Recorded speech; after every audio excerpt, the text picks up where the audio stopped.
Hey friends, welcome back to the channel. If you're new, my name's Kristen, and today I'm making a nail set and discussing one of my absolute favorite films of 2025. It's a Norwegian film called The Ugly Stepsister. And before we get into it, please take a moment to like the video, subscribe to the channel, and hype this video if you're able to. As most of you know, these videos take a lot more time and effort than my normal videos, so I definitely appreciate any extra support, including if you want to join my channel memberships or throw me a tip through my Ko-Fi link.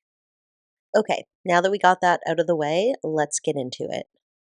The Ugly Stepsister is a horror reimagining of the classic fairy tale Cinderella.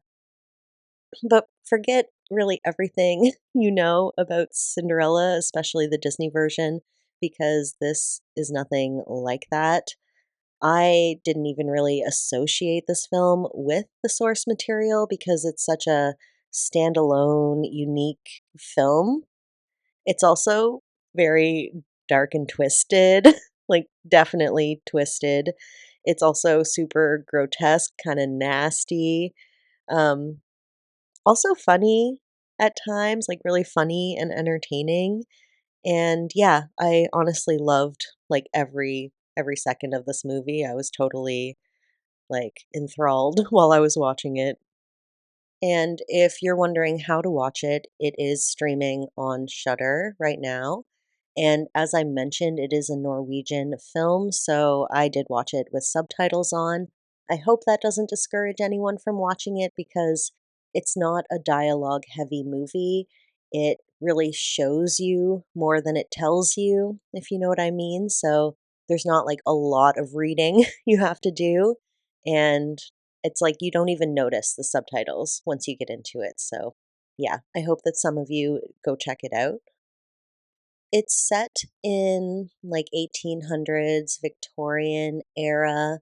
So the aesthetic is so like rich and beautiful, lots of details to really dive into, lots of visual elements, which made it really easy for me to design a set. And if you saw my last video, I bought a whole bunch of like Victorian style nail art supplies. So we're going to be using a lot of those today.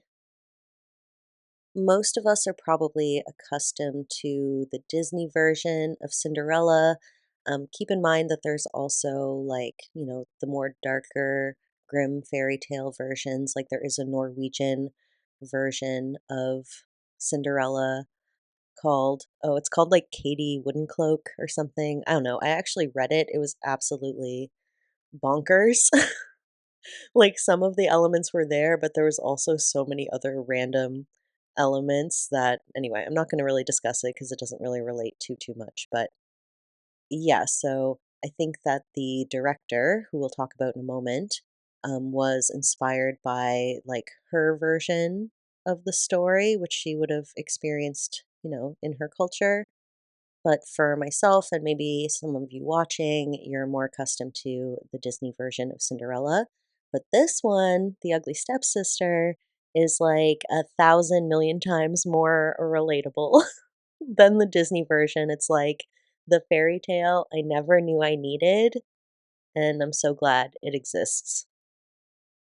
It's directed by Amelia Bleakfelt, and to my shock and surprise, this was her first film. This is her directorial debut, which when I found that out, my jaw was on the floor. I could not believe it because in many ways, I think this is like a perfectly executed film. I watched a bunch of interviews with her and the cast, and I learned that this was kind of like an idea that she had had for quite a long time. She had made some short films over the years, but I think she said that she had been wanting to make this one for like 8 years or something like that. I don't know, I could be wrong, but it was a long time. And just by, sheer determination and having people in her life that also supported her, she was able to eventually get this film made. And I heard about this film through, I guess, word of mouth. I do follow a lot of horror reviewers on YouTube, and all of my favorite reviewers really loved this movie. I'm not sure if I would have checked it out without hearing such good things about it. When it played at film festivals, it got rave reviews, so that's always a really, really good sign of a good movie when it's like word of mouth marketing more than anything else. The film is stylized in a way to have this very, like, dreamy quality to it. It does have very, like, fairy tale vibes and aesthetic. I don't really know how they achieved it, but it works. To run down the cast, Elvira is played by Leah Mirren, who is absolutely incredible in this, and her sister Alma is played by Flu Fagurley in a very, like, understated but very important role. And the Cinderella character is actually known as Agnes in this movie, and she's played by Taya Sophia Loch Ness. And lastly, the stepmother character is played by Anna Daltorp. And round of applause for me for learning all those Norwegian names. The movie follows Elvira, who is totally the heart and soul of this movie. Love her so much. Anyway, she's introduced with her sister Alma and their mother as they arrive at the home or castle of Cinderella and her father. Elvira is such a sweet, sweet girl. She's such a cutie, in my opinion. And you can see when she's first introduced to her new family, there is some sort of like immediate reaction. I don't know if it's jealousy or discomfort, but she's definitely comparing herself to her new stepsister, Agnes, aka Cinderella. And just to flip to the nails for a moment, the nail I'm working on right now, I'm trying to make it look kind of like a lacy, bloody sock.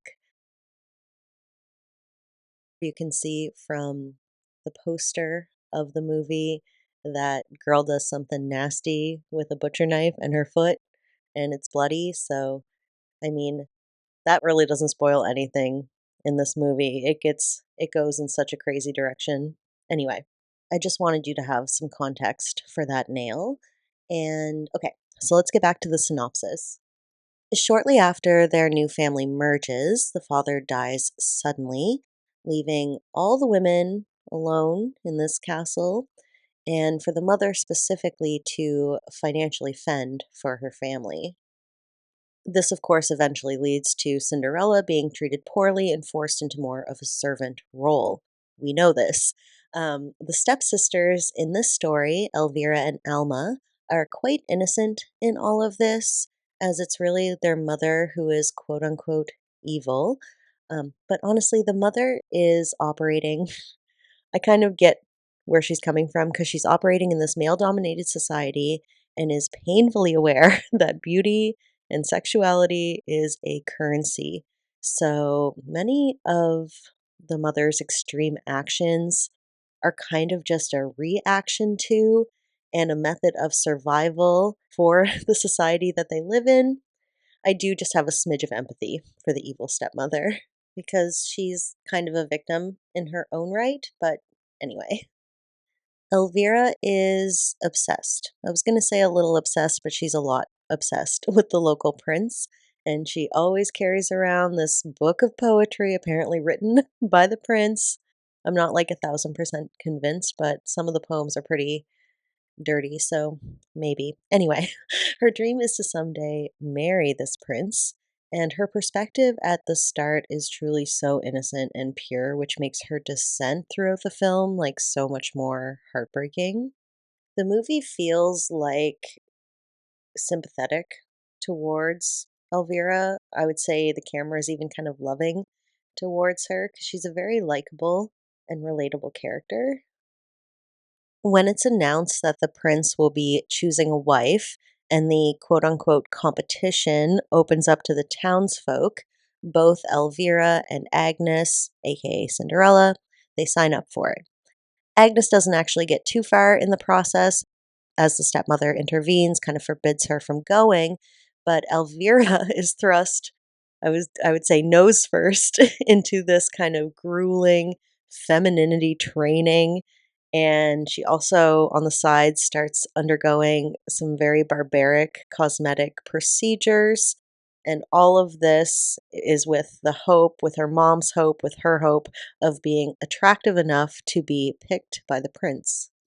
And that whole concept just makes me think about today's pick me culture. It's very much the same thing today. I don't know when or how our society decided that men are the prize, but I'm pretty sure we got that backwards. Anyway, things start to get more and more twisted as Elvira starts morphing herself, changing herself to try to look better and outperform the other girls. The film rather quickly descends into horror at this point. It gets so twisted, so dark, but so relatable. Like one of the very first cosmetic procedures she undergoes is eyelash extensions that are literally sewn onto her eyelids. Oh my God, absolutely insane. But one of the other things that happens, which is related to this nail I'm working on, as you can kind of tell, I'm going to be making a liquid nail. And that's because one of the other main characters of this movie is a flippin' tapeworm. So, women in the Victorian era were kind of pressured by advertisements and societal pressure to take a tapeworm pill, essentially a baby tapeworm egg. And this was a method to basically get thin quick.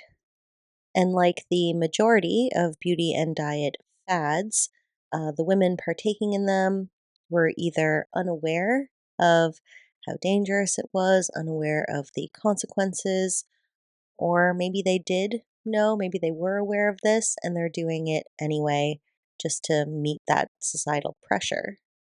So the women of the time would swallow a tapeworm egg, and the parasite, which would basically attach itself to your intestine, would eat all of your food and nutrients. It would also continue to grow. They can grow up to like 30 feet in length. They also grow eggs. Anyway, it's so fucking dangerous. Um, but the women could basically eat and eat and eat and still manage to lose weight. And once the desired effect was reached, you would basically take a anti-parasite pill to kill and extract the worm. I would say that is in the best case scenarios. I didn't know any of this was real until I saw it in this movie and researched it a little bit. Obviously, this method is extremely dangerous and causes an insane amount of terrifying consequences, some of which we do see in the film. And of course, the whole thing was a scam with zero evidence to back up any effectiveness. And I would bet, I would put money on it that a lot of women probably died from that. And once you see the film, and I do hope some of you check it out, it becomes very easy to start seeing all these parallels between, the Victorian era, late 1800s to now. Like, we're still doing the same shit, but in different ways. Women are still sacrificing their health for these ridiculous reasons. And obviously, I feel very passionate about this whole topic, but I don't want to get too into it. But anyway, what I'm doing right now with the nails is I am making a tapeworm. I almost feel like I should be giving this little worm a name because it kind of is a main character. Tapeworm's got main character energy. And speaking of main character energy, let's talk a little bit about the prince and how the idea of the prince and how men in general are kind of portrayed in this film. It's something else that I really truly love and appreciate about this film, and it's that it destroys the fantasy of that prince. You get to see him for who he actually is instead of this fantasy that Elvira has about this loving prince, but really he's just a gross, dirty man who's full of entitlement. He's just one of those men that feels like he is entitled to women's bodies. He doesn't see women as people, women are objects. Women's bodies are definitely currency at this time. I don't really see a huge difference between then and now. But I mean, obviously, there are some men out there that are princes. There are lots of great men in the world. You know what I mean? I'm not like being like that. But I do think a lot of women's experiences over their life, they will have met a few of these so called princes who really turn out to be anything but that, which just makes everything all the more depressing because she's doing all this shit. She ate a flipping tapeworm for this douchebag. Like, it's so relatable. Ugh. Like, I'm not saying we eat tapeworms and stuff, but, like, a lot of us grew up to, like, center men instead of centering ourselves, so just like Elvira, she's not really thinking about, like, "Hey, what do I wanna do in my life? What makes me happy?" She's very, very centered on this idea that, she needs to find a man and that's gonna bring her happiness. Elvira's sister, Alma, who also isn't conventionally beautiful, but she's kind of outside of these standards. She's kind of like the audience, kind of like watching and looking inward, seeing all these horrifying things happening, but also being powerless to stop it. I love her character. She's kind of like a conduit for the audience because her reactions are very real. And I love how she's kind of unbothered, like, she is living outside of these societal expectations. She has her own hobbies. She loves horses. She does things that she wants to do, and she's not biting for the attention of men in general. And she's also not trying to change herself in any way despite how her mother and her sister are acting. Switching gears to talk about this liquid nail, I keep forgetting that this gel that I'm using to seal up the holes on either side, I keep forgetting it's a sticky gel and I really need to switch to using a nonstick gel because I'm panicking here. All the little pearls and my little tapeworm are stuck. They got stuck to the sticky part of the gel. I'm desperately trying to figure out how to fix this. I do not want to remake this nail. I do not want to give up, but I do actually give up and I do find a solution. So, what I end up doing is taking this nail piercing tool, drilling a hole through that gel seal, literally poking that tapeworm down, and then filling up that tiny hole that I drilled. And I'm so glad it worked. I did lose quite a few of the little ivory beads, but our wormy is floating, its eggs are floating, it's good enough. I'm going to proceed to finishing that nail.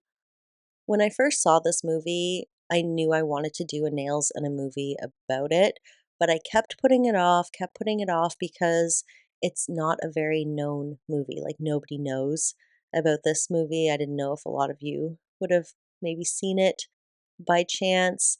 And so I was really holding back, hoping that I would be inspired by something else. But anytime I tried to start another project or think about a different movie, this is the movie that just kept coming to my mind. And I was like, you know what? This is where my inspiration is right now. This is what I want to do. So this is why I decided to just go ahead and make this nail set. And at the very least, like, I hope you guys enjoy it, even if you don't see the movie. Maybe some of you will watch it and enjoy it. And, that's the good part about all of this. So, yeah. And I love how the Victorian aesthetic was so, like, thick in this film. Like, it was very easy for me to design a nail set. I actually designed 10 fingers, but as some of you know, October was kind of a rough month for me. I was sick for most of October.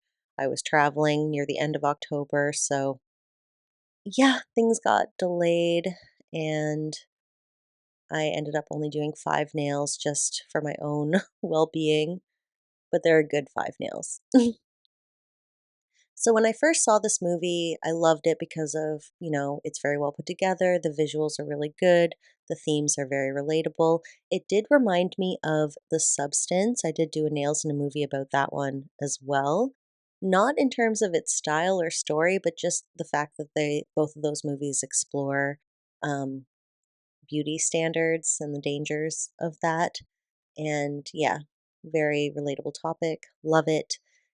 The whole reimagining of this fairy tale into a story that's far more relatable than Cinderella ever could be, I thought was a stroke of genius. It feels like one of those movies that's always existed because it just fits so well into the culture.